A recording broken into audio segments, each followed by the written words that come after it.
கிட்டத்தட்ட பலாயிரம் வருஷத்துக்கு அப்புறமா 6 கோள்கள் அப்படின்றது ஒரே நேர்த்திசையில் வரப்போகுது. அந்த 6 கோள்கள் அப்படின்றது 6 சக்ராஸ் அப்படின்னு சொல்லலாம். மூலாதாரம், சுவாதிஷ்டானம், மணிப்பூரகம், அநாகதம், விசுத்தி, ஆக்ஞா, சகஸ்காரம்.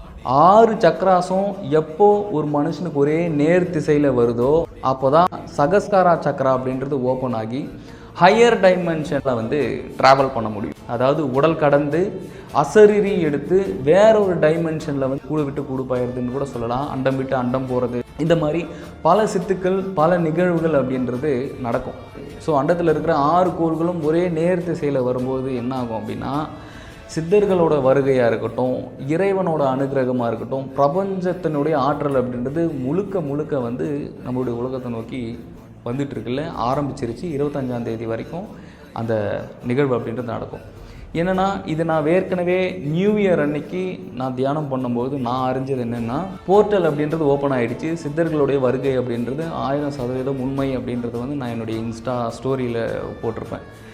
ஸோ இப்போ என்னென்னா, இந்த 25ஆம் தேதிக்குள்ளே சித்தர்களோட வருகை அப்படின்றது நிச்சயமாக அது நடக்குது. அவங்களுடைய அருள் ஆற்றலும் அருளாசியும் அதிகமாக